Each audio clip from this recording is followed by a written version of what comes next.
고급 레스토랑 입구에 택시가 천천히 멈춰 섰습니다. 머리부터 발끝까지 단정하게 차려입은 박지영이 조심스럽게 내렸습니다.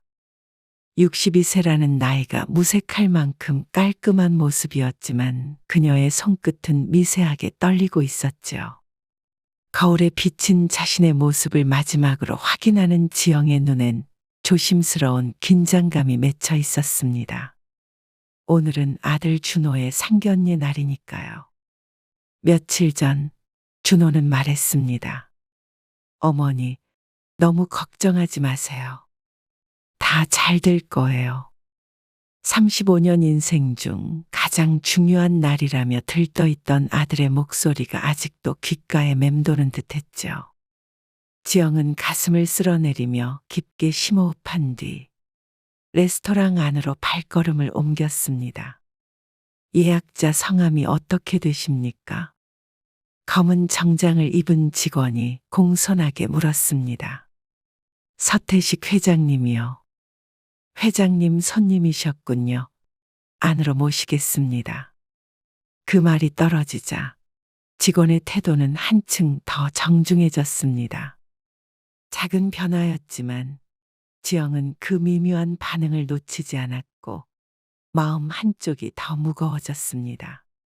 안내를 따라 천천히 걸음을 옮기는 지영의 발걸음에는 긴장감이 묻어 있었습니다. 성공한 아들이 자랑스럽기도 했지만 대기업 임원이라는 그의 위치에 비해 자신은 평생 작은 식당을 운영해온 평범한 어머니였으니까요. 핸드백 속 손수건을 꺼내어 조심스럽게 이마에 땀을 닦는 손길에는 어딘지 모를 불안함이 담겨 있었습니다. VIP룸 문이 조용히 열렸습니다. 화려한 옷차림의 사람들이 먼저 눈에 들어왔죠. 그중 한 여성의 뒷모습이 유독 눈에 띄었습니다. 큼직한 다이아몬드 반지를 낀 손으로 와인잔을 천천히 돌리는 모습이 어딘지 낯설면서도 익숙했거든요. 여성이 고개를 천천히 돌리는 순간 지영의 얼굴빛이 순식간에 창백해졌습니다. 최미란. 그 이름이 번개처럼 머릿속을 스쳤습니다. 1975년 서울 여자고등학교 2학년 6반. 지영의 학창 시절을 고통스럽게 만들었던 여왕벌이었죠. 결코 잊은 적 없던 얼굴이었습니다. 지영은 문턱 앞에서 걸음을 멈췄습니다. 도망치고 싶은 마음이 순간 밀려들었지만 그때 문간에서 아들 준호가 환하게 나타났습니다. 어머니, 오셨어요? 많이 기다렸어요. 준호가 팔을 반갑게 잡는 순간 지영은 더 이상 물러설 수 없었습니다.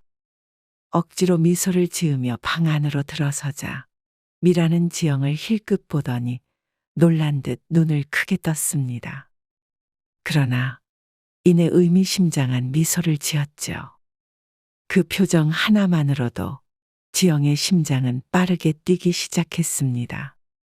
40년 전 그 쓰라린 기억이 다시금 떠오르고 말았습니다. 1975년 서울의 한 여고 교실. 하복을 입은 여학생들 사이로 어린 지영의 모습이 보였습니다. 머리를 단정히 묶었지만 교복은 시간이 오래 지난 듯 낡아 있었죠. 그 앞엔 언제나 당당했던 미란이 서 있었습니다.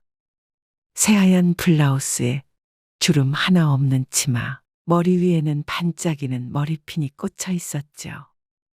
어머, 교복이 더러워졌네. 미안해. 잔반통 들고 가다가 실수했어. 말과 동시에 미라는 갈색 국물이 담긴 그릇을 지영의 교복 위에 쏟아부었습니다. 교실 안엔 웃음소리가 퍼졌고 지영은 울음을 참으며 손으로 묻은 자국을 닦아냈습니다. 그날 이후 괴롭힘은 매일 새로운 방식으로 이어졌습니다. 얘들아, 오늘은 지영이 도시락 구경하는 날이야. 김치와 나물뿐인 도시락은 곧 놀림거리가 되었고 너희 집은 밥도 제대로 못 먹나 봐. 라는 말에 지영은 고개를 떨군 채 자리를 떠나야 했습니다. 청소 시간에도 미라는 지영의 발을 슬쩍 걸었고 지영은 바닥에 빗자루와 함께 넘어져 쓰러졌습니다. 뒤에서는 아이들의 웃음소리가 이어졌고요. 그 모든 장면이 지영의 머릿속에서 생생히 되살아나고 있었습니다. 박 여사님, 오랜만이에요. 기억나세요? 미란의 목소리가 지영을 현재로 불러냈습니다. 등줄기를 따라 차가운 땀이 흘렀습니다. 네. 안녕하세요. 지영은 간신히 대답했죠. 목소리의 떨림은 숨길 수 없었습니다. 고등학교 동창을 사돈으로 만날 줄이야. 처음에 소식 듣고 얼마나 반가웠는지 몰라요. 미라는 마치 오랜 친구를 만난 듯 과장된 말투로 웃었지만 그 눈빛은 여전히 예전 그대로였습니다. 사람을 내려다보는 듯한 냉소적인 시선. 지영은 그것을 바로 알아차릴 수 있었습니다. 우리 예비 사위 준호가 어떤 어머니 밑에서 자랐을까 싶었는데 이제 보니 참. 미라는 지영의 옷차림을 천천히 훑어보고 목소리를 낮춰 말을 이었습니다. 그 말 끝에는 숨길 수 없는 가시가 숨어 있었죠. 지영은 그 의미를 단번에 읽어냈습니다. 세월이 흘렀어도 사람의 본질은 쉽게 바뀌지 않는다는 것을요. 미라는 여전히 지영을 깔보고 있었습니다. 다들 자리에 앉으시죠. 상견례 장을 예약한 최미란의 남편 서태식이 부드럽게 말을 건넸고 지영은 떨리는 손끝을 다잡으며 자리에 앉았습니다. 맞은편에 앉은 미라는 와인잔을 손끝으로 천천히 돌리며 가끔 지영과 눈이 마주칠 때마다 묘한 미소를 지었습니다. 손가락 위에 빛나는 다이아몬드는 조명 아래서 싸늘하게 반짝이고 있었습니다. 테이블 위에는 정갈하게 차려진 코스 요리가 놓였습니다. 지영은 젓가락을 드는 순간조차 조심스러웠죠. 혹여 손이 떨려 음식을 떨어뜨릴까봐 마음을 졸이며 식사를 시작했습니다. 미란의 시선이 마치 매의 눈처럼 자신을 따라다니는 것을 느끼며 지영은 순간순간 숨을 깊이 들이마셔야 했습니다. 그 와중에도 지영은 아들 준호를 바라보았습니다. 그는 예비 장인과 대화를 나누며 밝은 표정을 짓고 있었고 미란의 딸 유나는 조용히 식사를 하고 있었습니다. 그 모습이 지영에게는 작은 위안이 되었습니다. 다행히 딸은 어머니를 닮지 않은 듯 보였으니까요. 박 여사님은 그간 어떻게 지내셨어요? 너무 궁금하네요. 최미란이 조용히 질문을 던졌습니다. 순간 테이블 위의 모든 시선이 지영에게 쏠렸습니다. 지영의 숟가락이 살짝 그릇에 부딪히며 작고 연약한 소리를 냈습니다. 저는 동네에서 작은 식당을 했어요. 아들 뒷바라지를 하느라요. 지영은 조용한 목소리로 답했습니다. 말이 채 끝나기도 전에 미란의 눈동자에서 묘한 빛이 번뜩였습니다. 아, 그러셨어요. 음식점이라. 어쩐지. 미라는 말끝을 애매하게 흘렸지만 그 안에 담긴 의미는 누구나 알아챌 수 있는 것이었죠. 지영은 괜히 어깨를 한번 움츠렸습니다. 그 순간 준호가 어머니를 돕듯 나섰습니다. 어머니 음식은 정말 맛있어요. 특히 어머니가 만드시는 들깨탕은 서울에서 최고라고 저는 자부합니다. 준호의 자랑스러운 목소리에 지영은 고개를 들었습니다. 입가에 옅은 미소가 스며들었지만 마음 한켠은 여전히 무거웠습니다. 미란의 눈에 비친 자신은 여전히 40년 전 그 시절의 모습이었으니까요. 가난하고 초라하고 언제나 무시당하던 소녀 말입니다. 상견례는 그렇게 마무리되었습니다. 지영은 택시에 올라 조용히 한숨을 내쉬었습니다. 창밖으로는 어둠이 내리기 시작했고 서울의 화려한 빌딩들이 유리창을 따라 스쳐 지나갔습니다. 그 불빛을 바라보며 지영은 또다시 오래된 기억 속으로 가라앉았습니다. 1975년 5월 비가 내리던 어느 점심시간, 교실 뒤편에서 혼자 도시락을 펼치던 지영에게 무리를 지은 미란이 다가왔습니다. 지영의 도시락은 언제나처럼 검소했습니다. 나물과 김치가 전부였죠. 반면 미란의 도시락은 풍성하고도 화려했습니다. 불고기, 멸치볶음, 생선전까지 한가득 담겨 있었으니까요. 또 풀떼기밖에 없네. 너희 집 정말 가난한가 보다. 미란이 조롱 섞인 말투로 웃었고 그 곁에 친구들이 키득거리며 맞장구를 쳤습니다. 그러더니 갑자기 미란이 지영의 도시락을 바닥에 내리쳤습니다. 치워. 응. 치우라고. 내 더러운 풀떼기 도시락이 우리 반을 더럽혔잖아. 교실 안은 웃음으로 가득 찼고 지영은 굴욕감과 더불어 줄인 배를 안고 수업을 견뎌야 했습니다. 그날 밤 지영은 조용히 엎드려 울었습니다.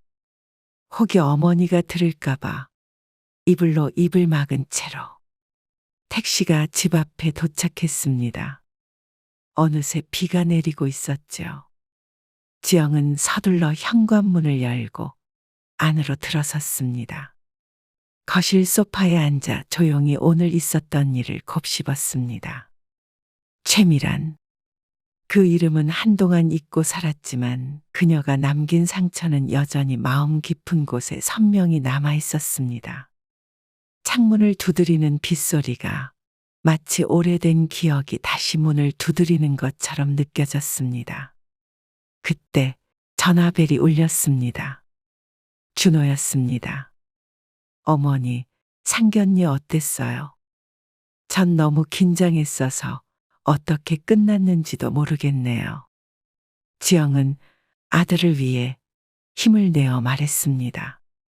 괜찮았어. 모두 좋은 분들이더라.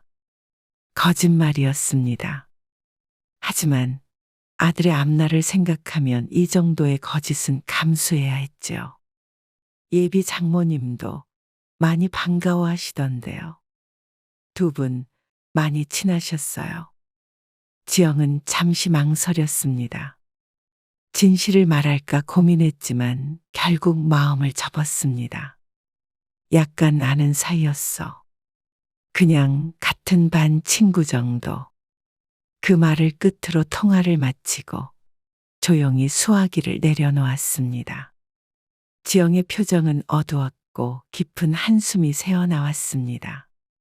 과거와 현재 사이에서 그녀는 여전히 헤매고 있는 듯했습니다. 지영은 냉장고에서 소주 한 병을 꺼냈습니다. 평소에는 거의 손 떼지 않던 술이었지만 오늘은 너무 힘들었거든요.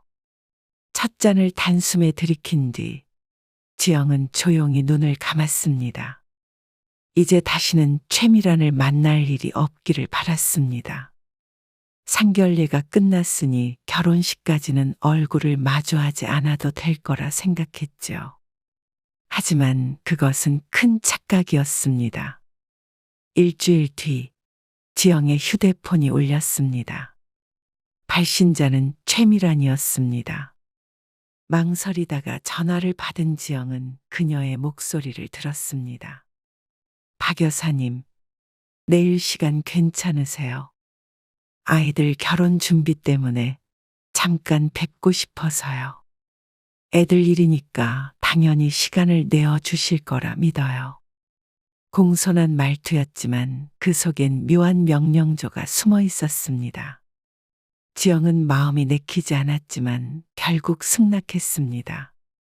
미란이 정한 장소는 강남의 고급 카페였습니다. 다음 날 지영은 약속 시간보다 조금 일찍 도착했습니다. 카페 유리창에 비친 자신의 모습을 바라보며 마지막으로 옷매무새를 정돈했습니다. 소박하지만 정갈한 차림이었죠. 미라는 이미 도착해 자리에 앉아 있었고 옆자리엔 고가의 명품 가방이 놓여 있었습니다. 지영을 보자 미라는 손을 들어 인사를 건넸습니다. 자리에 앉자마자 미란이 말했습니다. 커피 2잔 주세요. 아메리카노로요. 주문은 미란이 했지만 결제는 자연스럽게 지영에게 넘겨졌습니다. 순간 지영의 눈빛이 흔들렸지만 말없이 지갑을 열었습니다. 박 여사님, 저희 애들 결혼식은 호텔에서 하면 좋을 것 같아요.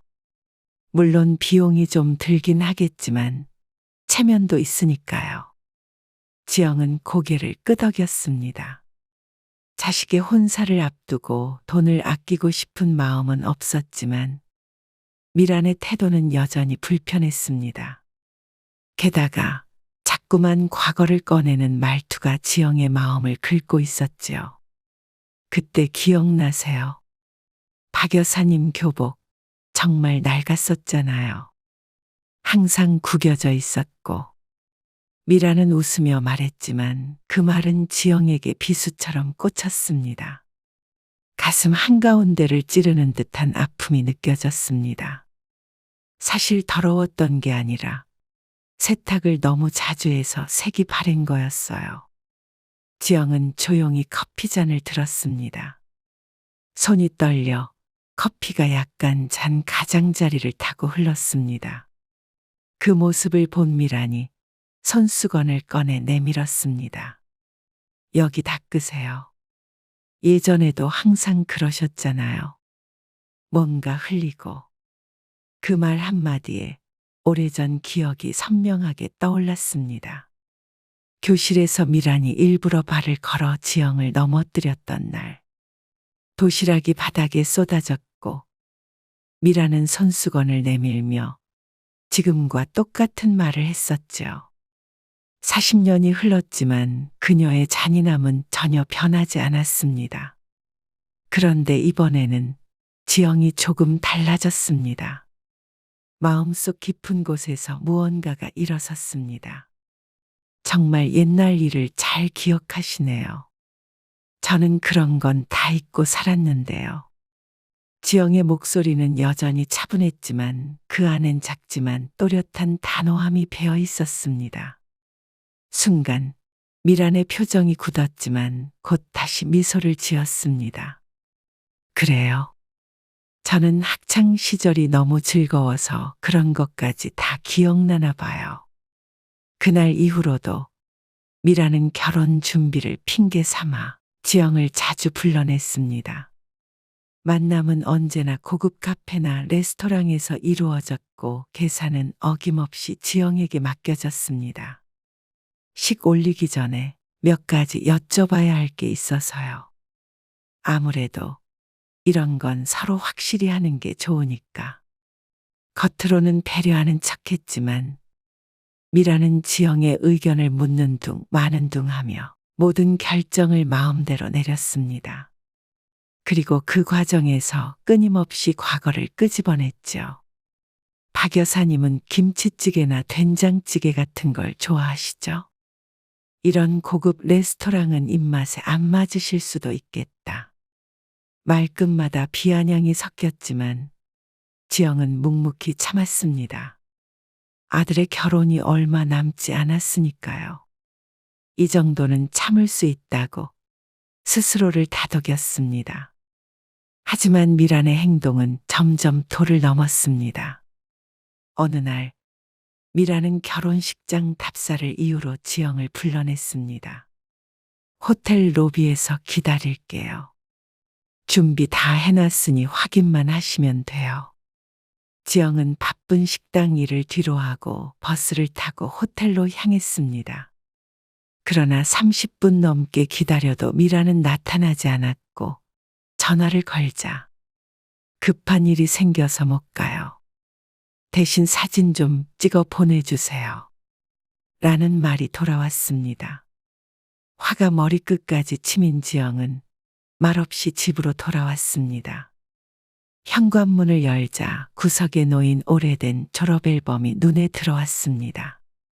먼지가 소복이 쌓인 채 그곳에 있었죠. 지영은 앨범을 조심스럽게 꺼냈습니다. 페이지를 넘기다 미란과 함께 찍힌 단체 사진이 나왔습니다. 1975년 설악산 수학여행 사진이었습니다. 앞줄 중앙에서 환하게 웃고 있는 미란, 그리고 사진 한 켠에서 어색한 표정을 짓고 있는 지영. 다음 장엔 젖은 교복을 입고 창피함을 감추지 못한 지영의 모습이 있었습니다. 누군가 몰래 찍은 사진이었습니다. 엄마 계세요? 준호의 목소리가 들렸습니다. 지영은 황급히 앨범을 덮었습니다. 왔니? 밥은 먹었어? 준호는 어머니 옆에 앉아 앨범을 들춰보았습니다. 뭐야, 옛날 사진 보시는 거예요. 어린 시절 모습도 예쁘신데요. 그러다 사진 하나를 보고 놀랐습니다. 그럼 이분이 장모님이세요? 지영은 고개를 끄덕였습니다. 같은 학교 다녔어. 별로 친하진 않았지만. 준호는 의아한 표정으로 앨범을 넘기다가 젖은 교복 사진을 발견했습니다. 엄마, 이건 뭐예요? 옷이 다 젖었잖아요. 지영은 잠시 눈을 감았습니다. 그동안은 아들을 위해 참고 또 참으려 했지만 최근 미란의 행동을 보았을 때 또 다시 같은 일이 반복될 것만 같았고 무엇보다 아들까지 그 피해를 입을까 두려웠습니다. 이제는 말해야 할 때가 온 것 같았습니다. 사실 최미란, 그러니까 네 장모는 말이다. 지영은 조심스럽게 이야기를 시작했습니다. 학창 시절의 괴롭힘, 최근 겪은 수모까지 조용히 털어놓았습니다. 이야기를 듣는 내내 준호의 표정은 점점 굳어졌습니다. 녀석의 눈에 분노가 서렸습니다. 그런 일을 겪으셨는데 왜 진작 아무 말씀도 안 하신 거예요? 지영은 손을 내저으며 말했습니다. 다 지나간 일이야. 너희 결혼에 영향 주고 싶지 않았어. 하지만 준호는 고개를 저었습니다. 이건 결혼 문제가 아니라 사람 문제예요. 인격의 문제라고요. 녀석은 곧장 집을 나갔습니다. 지영이 말릴 틈도 없었습니다. 무엇을 할지 몰라 걱정이 됐지만 한편으로는 참아왔던 감정이 터져나오는 듯한 묘한 해방감도 느껴졌습니다. 그날 밤 준호는 돌아왔습니다.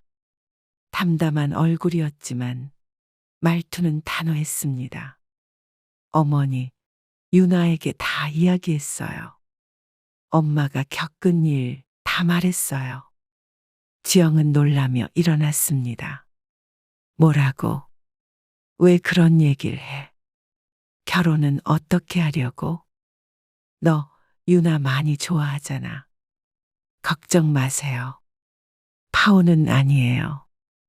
지영은 안도의 한숨을 내쉬었지만 마음 한켠은 여전히 불안했습니다. 유나는 뭐래니? 피는 물보다 진하다고. 아무리 그래도 자기 엄마 편을 들고 싶을 텐데. 준호는 부드럽게 웃었습니다. 유나는 다르더라고요. 충격받았고 엄마께 대신 사과드리고 싶대요. 그의 눈빛엔 무언가 더 복잡한 감정이 담겨 있었습니다.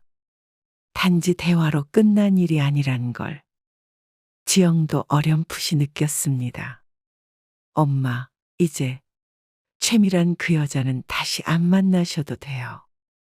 결혼 준비는 제가 알아서 할게요. 다음 날 지영의 휴대폰이 울렸습니다. 발신자는 최미란이었습니다. 목소리는 다소 떨렸습니다. 박 여사님, 잠깐 시간 되세요. 드릴 말씀이 있어서요. 송구스럽지만 꼭 한번 뵙고 싶어요. 약속 장소는 다시 강남의 카페였지만 분위기는 전과 달랐습니다. 미라는 화장기 하나 없는 얼굴로 나타났습니다. 눈가엔 붉은 기운이 돌고 옷차림도 전과 달리 수수했습니다. 유나한테 들었어요. 우리 사위. 그러니까 준호가 다 알게 되었다면서요. 어제 집안에서 난리가 났어요. 유나는 엄마 때문에 결혼 못하면 어쩌냐고. 이제 박 여사님 얼굴을 어떻게 보냐고 난리였고 남편도 마찬가지였어요. 하지만 오해하지 마세요. 전 지금 원망하려고 온 게 아니에요. 말끝이 흐려졌습니다. 처음으로 그녀의 눈에서 당당함이 사라져 있었습니다. 지영은 말없이 그녀를 바라보았습니다. 어제 남편이 준호한테 전화를 받았대요. 그리고 미라는 고개를 숙였습니다. 처음으로 남편이 저한테 크게 화를 냈어요. 그리고 나서 알게 됐어요. 준호가 우리 회사와 중요한 계약을 진행 중이었다는 걸요. 그 순간 지영은 모든 상황을 이해했습니다. 준호는 이미 모든 것을 계산하고 움직였던 것입니다. 준호가 남편 회사와의 계약을 모두 취소하겠다고 했대요. 그 영향이 얼마나 클지 남편이 너무 화가 났어요. 미란의 목소리엔 분명한 두려움이 서려 있었습니다. 처음으로 그녀가 약한 모습을 보인 순간이었죠. 저 사과드리러 왔어요. 말끝이 떨렸습니다. 잘못했어요. 학창 시절에도 그리고 지금도 제가 너무 오만했어요. 지영은 그녀의 말을 조용히 들었습니다. 40년 만에 처음 듣는 미란의 사과. 그 말이 진심인지 아니면 위기를 벗어나기 위한 계산인지 분간하긴 어려웠지만 오랜 울분이 흔들리는 건 사실이었습니다. 제발 준호를 설득해 주세요. 남편 사업의 타격이 클 거예요. 이대로라면 저랑 남편 관계도 우리 가족 관계도 끝장이고요. 간절함이 묻어난 목소리였습니다. 지영은 생전 처음으로 미란보다 우위에 선 듯한 기분을 느꼈습니다. 과거의 상처가 단숨에 치유되진 않았지만 마음속 어딘가에 고여있던 감정들이 조금씩 흘러나가는 듯 했습니다. 지영은 깊은 생각에 잠겼습니다. 이제 알겠지. 사람을 함부로 대하면 안 된다는 걸.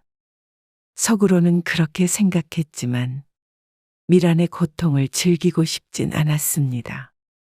그녀도 자식을 둔 어머니였고 앞으로는 사돈이 될 사람이었으니까요. 사과 받을게요. 하지만 준호 일은 제가 관여할 수 없어요. 그건 아들 몫이에요. 지영의 말에 미란의 얼굴이 순간 하얗게 질렸습니다. 여전히 자존심을 내려놓지 못하는 눈빛이었지만 이제는 그녀가 지영에게 매달려야 하는 상황이 되어버린 것이었습니다. 아이러니한 인생의 한 장면이었죠. 하지만 미라는 말을 이으려다 입을 다물었습니다. 그리고 한참 침묵 끝에 조심스럽게 말을 꺼냈습니다. 정말 죄송해요. 그때는 너무 어렸고 생각이 짧았어요. 그리고 최근에도 예전 습관이 그대로 튀어나온 것 같아요. 용서해 주세요. 제가 제가 정말 앞으로 사죄하며 살게요.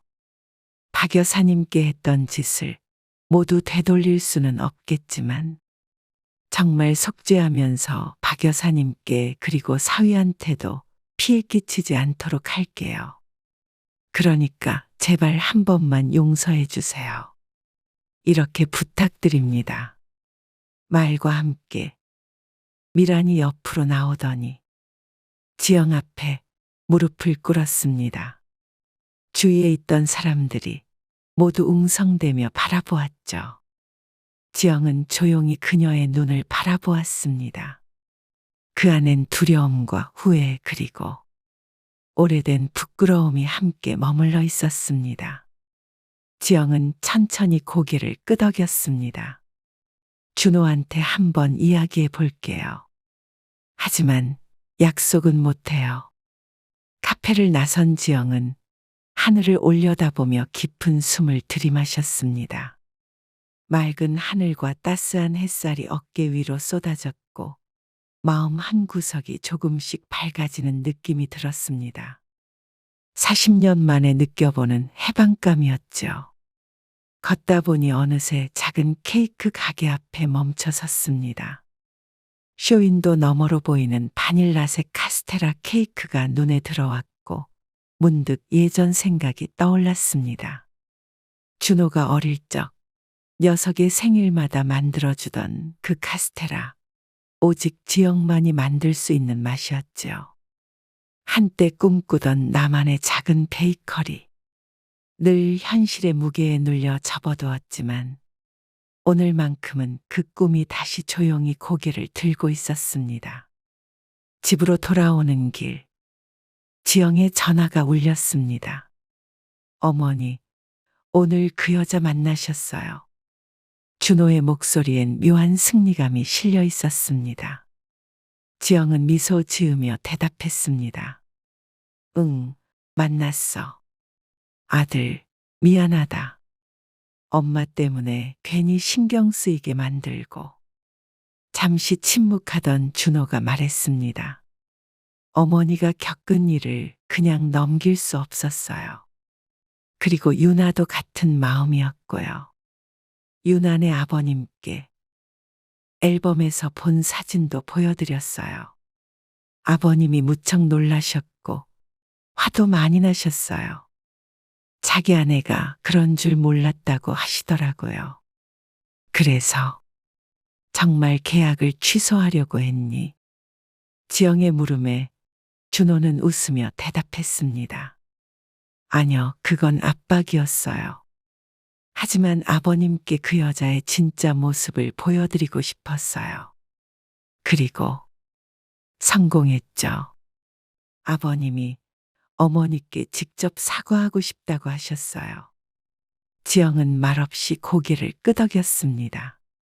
아들도 예비 며느리도 자신을 지지해주고 있다는 사실이 가슴을 따뜻하게 만들었습니다. 며칠 후 지영의 집에 낯선 방문객이 찾아왔습니다. 서태식 회장과 유나였습니다. 두 사람은 문 앞에서 고개를 숙이며 인사했습니다. 박 여사님, 제 아내의 못난 행동에 대해 진심으로 사과드립니다. 모두 저의 불찰입니다. 서 회장의 사과는 단단하고 담백했습니다. 유나도 고개를 숙이며 말했습니다. 어머니의 행동 정말 몰랐고 저도 너무 놀랐어요. 제가 감히 사죄드릴 수도 없겠지만 그래도 죄송합니다, 어머님. 하지만 저 정말 준호 오빠를 사랑해요. 지영은 그들을 조용히 거실로 안내했습니다. 평소 같았으면 긴장했겠지만 오늘은 그렇지 않았습니다. 차를 내오며 말했습니다. 괜찮아요. 다 지난 일이에요. 그리고 이건 유나의 잘못이라고 할 수는 없죠. 그 말에 유나의 눈가엔 눈물이 맺혔습니다. 어머니께서 그렇게 말씀해 주셔서 정말 감사해요. 그 순간 지영의 마음이 따뜻해졌습니다. 상처 위로 흘러들어온 사랑이 어느새 더 깊고 넓게 그녀를 감싸 안고 있었습니다. 서 회장은 자리에서 일어나 작은 봉투를 내밀었습니다. 결혼 준비는 저희가 모두 부담하겠습니다. 그리고 이건 작은 정성입니다. 봉투 안에는 현금과 함께 제주도로 떠나는 고급 여행 티켓이 들어 있었습니다. 박 여사님, 부디 편히 다녀오세요. 그동안의 스트레스도 있고 진짜 여유를 느끼셨으면 좋겠습니다. 지영은 처음으로 마음속 짐을 조금 내려놓는 기분이었습니다. 과거의 상처가 완전히 치유된 것은 아니었지만 이제는 그 상처 위에 다시 일어설 수 있을 것 같았죠. 무엇보다 아들이 자신을 이토록 사랑하고 지켜주고 있다는 사실은 큰 위로가 되었습니다. 서 회장의 사죄 이후 어느 정도 시간이 지난 다음 지영은 아들에게 물었습니다. 최미라는 어떻게 됐니? 준호는 차분히 대답했습니다. 아버님이 당분간 시간을 갖자고 하셨어요. 그리고 지금은 심리 상담을 받고 계신데요. 지영은 놀랐습니다. 심리 상담을? 네. 어릴 때부터 강박증에 시달려 오셨대요. 학창 시절 남을 괴롭히던 것도 결국 그 불안한 심리에서 비롯된 거래요. 아버님 말씀이에요. 지영은 조용히 생각에 잠겼습니다. 어쩌면 미란도 자신만의 상처를 품고 살아왔는지도 모른다는 생각이 들었습니다. 결혼식 날, 지영은 고운 한복 차림으로 식장에 도착했습니다. 입구에서 그녀를 맞이한 사람은 뜻밖에도 미란이었습니다. 미란은 조용히 다가와 고개를 숙였습니다. 예전의 오만한 태도는 보이지 않았고 두 사람의 시선이 잠시 마주쳤습니다. 그 속엔 40여 년의 세월이 고요히 흐르고 있었습니다. 그러나 이제는 달랐습니다. 지영은 더 이상 움츠러들지 않았고 미란도 더 이상 군림하지 않았습니다. 박 여사님, 아니, 사돈, 정말 아름다우세요. 미란의 진심 어린 말에 지영은 미소 지으며 대답했습니다. 감사합니다. 사돈도요. 두 사람은 그렇게 작지만 확실한 화해의 발걸음을 내디뎠습니다. 완전한 용서까진 멀었지만 과거의 상처가 더 이상 현재를 지배하지 않게 되었죠. 결혼식은 조용하고도 따뜻하게 진행됐습니다. 준호와 유나의 얼굴엔 환한 웃음이 번졌고 지영은 그 모습을 바라보며 가슴 깊이 벅찬 감정을 느꼈습니다. 남편 없이 혼자 아들을 키워왔던 시간들이 떠올랐고 이제 그 고된 세월이 결실을 맺은 것만 같았습니다. 식이 끝난 후 신랑과 신부가 부모에게 인사를 드릴 때 준호는 지영의 손을 꼭 잡았습니다. 어머니, 사랑해요. 그동안 정말 감사했어요. 어머니가 그동안 저를 지켜주신 것처럼 이제는 제가 어머니를 지켜드릴게요. 그 말에 지영의 눈가에는 눈물이 고였습니다. 평생 아들을 위해 살았지만 이제는 그 아들이 그녀를 지켜주겠다고 말해주었습니다. 결혼식이 끝난 뒤 지영은 제주도로 떠났습니다. 평생 처음으로 떠나는 혼자만의 여행이었죠. 바닷가에 앉아 지영은 조용히 지난 시간을 떠올렸습니다. 서미란에게 받은 상처, 남편을 잃은 슬픔, 혼자서 아들을 키워낸 고단한 삶. 하지만 이제 그 모든 것이 자신을 더 단단하게 만든 시간이었음을 받아들이고 있었습니다. 호텔 발코니에서 바라보는 제주 바다는 평화로웠습니다.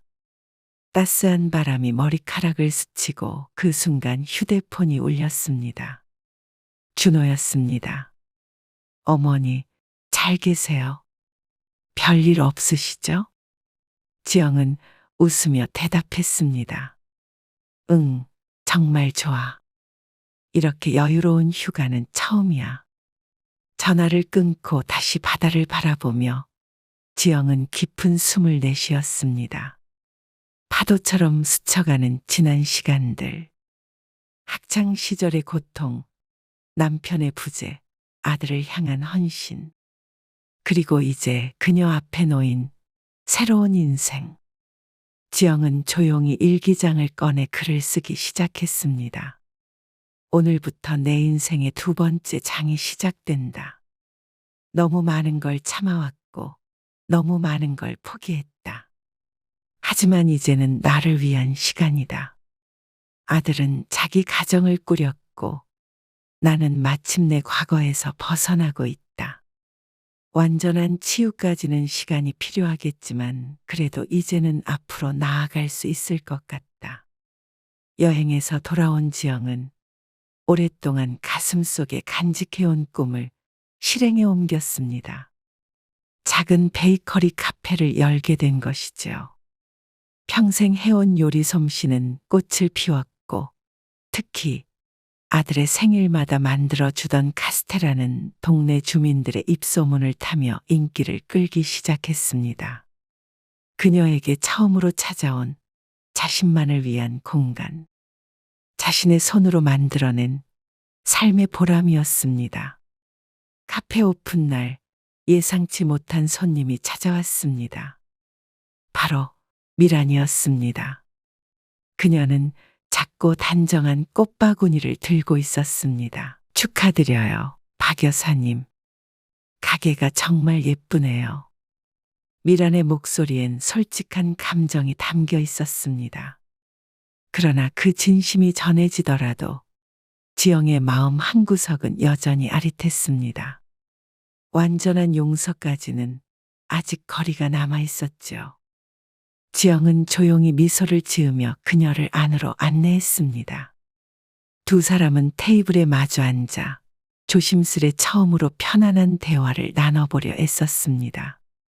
하지만 말의 흐름은 어색했고 과거의 그림자는 여전히 그들 사이에 머물러 있었습니다. 사실 전에는 항상 질투했어요. 미란이 조용히 말문을 열었습니다. 박 여사님이 너무 순수하고 행복해 보여서요. 저는 그런 모습이 부러웠던 것 같아요. 그 고백에 지영은 잠시 말을 잃었습니다. 자신이 질투의 대상이었다는 것이 낯설고도 의아했죠. 제가요? 제가 뭐가 부러웠다는 거예요. 지영의 목소리엔 솔직한 놀라움이 담겨 있었습니다. 박 여사님은 언제나 그냥 본인의 모습 그대로 살아오셨잖아요. 저는 늘 가면을 썼어요.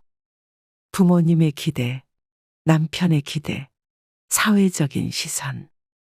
그런 것들에 맞춰 살아가느라 제 모습은 점점 사라졌죠. 미란의 눈에 조용히 맺히는 눈물. 그 순간 지영은 그녀를 조금 다르게 바라보게 되었습니다. 겉으로는 날카롭고 냉정했던 미란의 모습 뒤에 얼마나 많은 불안과 외로움이 숨어 있었는지 이제야 조금 이해할 수 있을 것 같았습니다. 하지만 지영의 마음은 여전히 복잡했습니다. 이해는 가능했지만 오랜 시간 쌓여온 상처는 결코 단숨에 아물 수 있는 것이 아니었습니다. 앞으로는 서로 조금씩 더 이해하고 존중하며 지내봐요. 이제 우리는 가족이니까요. 지영의 말에 미라는 고개를 조용히 끄덕였습니다. 완전한 화해는 아니었지만 분명 무언가가 조금씩 움직이기 시작한 순간이었습니다. 그날 이후 두 사람의 관계는 서서히 변화해 갔습니다. 완벽한 친구라 말할 수는 없었지만 서로를 이해하려는 노력은 계속 이어졌습니다. 가끔 미라는 지영의 카페에 들러 커피를 마시며 조용히 이야기를 나누곤 했습니다. 지영은 그 시간을 통해 진정한 용서와 화해가 무엇인지 조금씩 배워갔습니다. 1년이 지나 준호와 유나에게 첫 아이가 태어났습니다. 지영은 처음으로 할머니라는 이름을 가지게 되었죠. 갓 태어난 아기를 품에 안고 있을 때 그녀의 얼굴에는 말로 표현하기 어려운 깊은 기쁨이 스며 있었습니다. 그 옆에는 미란도 함께 서 있었습니다. 이제 두 사람은 진정으로 한 가족이 되어 있었습니다. 물론 과거의 상처는 여전히 존재했습니다. 하지만 그 상처 위에는 분명 새로운 행복이 조용히 자라고 있었습니다. 지영은 아기의 작고 따뜻한 손을 쥐며 생각했습니다. 인생이란 참 묘한 여정이라는 걸. 가장 멀게 느껴졌던 사람이 언젠가는 가장 가까운 이가 되기도 하고, 가장 깊은 상처가 오히려 가장 큰 성장이 되기도 하니까요. 그녀는 이제 그 모든 날들을 감사한 마음으로 되돌아볼 수 있게 되었습니다. 카페에서 하루를 마친 뒤 집으로 돌아가는 길. 지영은 문득 고개를 들어 하늘을 바라보았습니다. 저녁 노을이 부드럽게 물들고 있었습니다. 그녀는 깊은 숨을 들이마셨습니다. 62년을 살아오며 겪은 수많은 상처들. 이제는 그 모든 것이 자신을 만들어 온 조각들이라는 걸 지영은 알고 있었습니다. 그리고 무엇보다 그 상처들을 딛고 일어설 수 있었던 힘이 자신 안에 있었다는 사실을 진심으로 받아들일 수 있었습니다. 사연은 여기까지입니다. 이 이야기가 오늘 하루 당신의 하루를 행복하게 만들었으면 좋겠습니다. 구독과 좋아요는 큰 힘이 됩니다. 언제나 늘 행복하시길 바랍니다.